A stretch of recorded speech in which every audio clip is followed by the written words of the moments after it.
रामचंद्राच्या बाणाचा पिसाराचा वारा मारीच्याला लागला आणि समुद्राच्या वाळवंटात येऊन पडला हो. असंख्य राक्षस गेली मारली गेली. एवढा पराक्रम त्या प्रभू रामचंद्राचा तुम्ही विसरला का? कशाला त्याच्याबरोबर दोन हात तुम्ही करता? असं बोलणं या ठिकाणी मंदोदरी आपल्या पतीला करू लागला. रामे हर चाप भंगुर सभे माझी दशानन यथेष्ट पावला मान श्रीरामे शिरन तुम्हाला टिके. अगदी संकोच निसंकोचपणे मंदोदरी बोलते. पतीचा अपमान झाला तरी हरकत नाही, मी खरं बोलते. अहो तुम्ही त्या स्वयंवराच्या ठिकाणी मिथिला नगरीला आमंत्रण असताना गेलात. जे काय शिवधनुष्य त्या ठिकाणी ठेवलेलं होतं तुम्हाला उचललं का? पेलवलं नाही हो. छाता नाव घेऊन पण तोंडामध्ये माती गेली, रक्त तोंडातनं वाहू लागलं. त्या रामानं वाचव. मग अशा त्या प्रभू रामचंद्राबरोबर तुम्ही टिकाल का?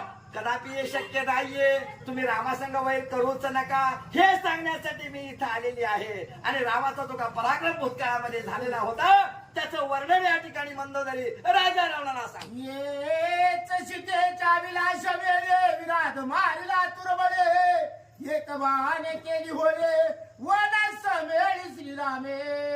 सीतेच्या अभिलाषा पटी विराट नावाचा राक्षस आला. त्या विराटाचा एका बाणामध्ये प्रभू रामचंद्रांनी पात करून टाकला. असे तेजस्वी पराक्रमी अपराजित असे असणारे प्रभू रामचंद्र आहेत. तुम्ही कशाला त्यांच्या संग वैर या ठिकाणी करता? अशी माहिती या ठिकाणी पतिव्रता असणारी मंदोदरी आपल्या पतीला सांगू लागली. का करिता छळणे तिचे घेते नाक कान अरे वा. तिच्या कैवारा लागी जाण केले कंदन राक्षसा. अहो तुमची बहीण सख्खी शूर्पणखा छळण करण्यासाठी गेली.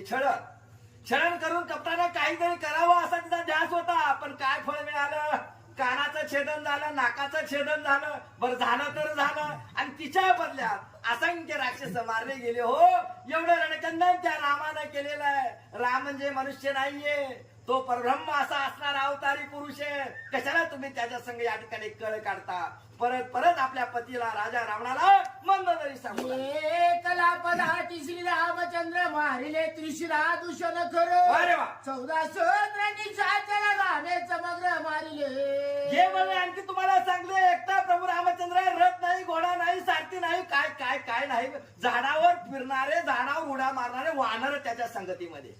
त्याने काय केलं? खर दुसऱ्या त्रिशराला मारलं. खर दुसऱ्या त्रिशरा म्हणजे तुमच्यासारखी ताकद, तुमच्यासारखं सामर्थ्य, तुमच्यासारखं ऐश्वर्य त्यांच्याकडे होतं. त्यांना त्याने मारून टाकलं. एवढंच नव्हे 14,000 रक्षाचा पान त्या प्रभू रामचंद्राने केलेलं आहे. एवढं सामर्थ्य त्याच्या अंगामध्ये आहे. तुम्ही मानव म्हणून या ठिकाणी चेष्टा करू नका. तुम्ही मानव म्हणून त्याच्यावर जाऊ नका. तो पायी चालतोय म्हणून त्याच्यावर जाऊ नका. भले त्याच्याकडे ऐश्वर्य नसेल पण त्याच्यासारखा पराक्रमी आणि शूर स्वर्ग मृत्यू पाताळामध्ये कुणीच नाही. मंदोदरी आपल्या पतीला बोलू लागली. मारीच लागला म्हणा मृग समेळे कबंध छेदिला बाहू मेळे बाणे येते छेदिला वाळे जो तुरबळे तिलोके. हे बघा छळण करण्यासाठी या ठिकाणी मारीच नावाचा राक्षस गेला. तो त्या ठिकाणी मारला गेला. जिवंत आला का? मारला गेला. कबंध ज्याचे हात या ठिकाणी प्रभू रामचंद्रांची धडाच्या वेगळे करून टाकले त्याला प्रभू रामचंद्रांनी मारलं. अहो तो जिथे अस्तित्वात होता, वास्तवात होता, तिथं कोणीही त्या ठिकाणी जात नव्हतं. इतका धाक त्या ठिकाणी कबंधाचा होता. बरे ते राहू द्या. किष्किंधा नगरीचा असणारा जो का वाडी होता, त्या वाडीनं बगळेमध्ये मारून 4 समुद्रामध्ये आंघोळ केलेली होती. त्या वाडीनं तुम्हाला पकडून नेऊन अंगाच्या पाण्यावर उलट टांगलं होतं. त्या वाडीची तुम्हाला भीती होती. वाडी तुम्हाला ऐकत नव्हता. त्या वाडीला एका मनात रामानं मारलं हो. कशाला तुम्ही या ठिकाणी रामासंग दोन हात करता? असंख्य उदाहरण देऊन आपल्या पतीला पटवण्याचा प्रयत्न मंदोदरी करू लागला. मी उद्विग्न वाळी भेन त्याचा श्रीरामे घेतला प्राण.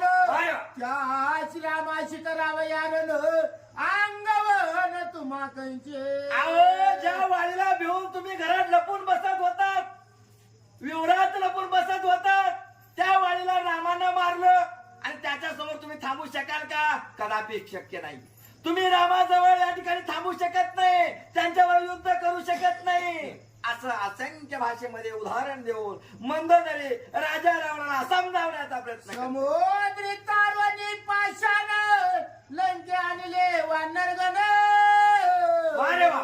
श्रीराम मनुष्य नव्हे जाण अवतार पूर्ण परब्रह्म.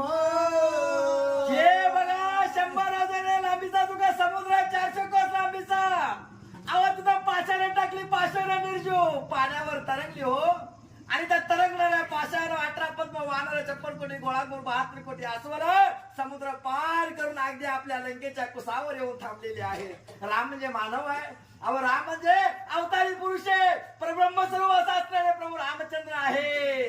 जो अनाचार माजलेला आहे, जी माणसं बोकड्याप्रमाणे या ठिकाणी वागत आहे, जी माणसं जनावराप्रमाणे वागतात, जी माणसं नीतीभ्रष्ट झालेली आहेत, त्यांना संपवण्यासाठी त्या भगवंताने अवतार या ठिकाणी घेतलेला आहे. तुम्ही मानव म्हणून त्याच्यावर जाऊ नका अशी केविलवाणी हात या ठिकाणी केविलवाणी साथ आपल्या पतीला या ठिकाणी मंदोदरी घालू लागली. सीता देवने त्रिशुद्धे रामाशी करावा संधे वा रे वा. श्रीरामा शिरण समृद्धे विजय सिद्धे तुम्हाला हे घ्या. तुम्हाला चांगले दिवस पाहायचे असेल, विजय पाहायचा असेल तर एक काम करावं लागेल. त्या दयेचा महासागर मायेचा कृपाळू असणारा प्रभू रामचंद्राला आनंद व्हावे शरण जावा. जे आणलेल्या सीतेला त्याची पत्नी तुम्ही चोरून अपहरण करून आणलेला आहात, तिला या ठिकाणी सन्मानाने परत करा. साष्टांग लोटांग रामाला घाला. रामाला राग येणार नाही. राम तुम्हाला आशीर्वाद देईल. अक्षय राज्य तुम्हाला लंकेचं देईल. तुम्हाला चिरंजीव करेल. एवढा अमाप संपत्ती राम देईल हो. केव्हा देईल? तुम्ही आनंद व्हावे जेव्हा त्या भगवंताला शरण जाल, तेव्हा तो तुम्हाला एवढी कृपा तुमच्यावर करेल. मी सांगते चांगला दिवस जगावं, बरेच दिवस आपण दोघं या ठिकाणी राहावं, चांगला संसार करावा म्हणून तुम्हाला सांगते रामाला शरण जावा. त्याची आणलेली पत्नी त्यांना परत सन्मानाने द्या. अशी आळवणी या ठिकाणी मंदोदरी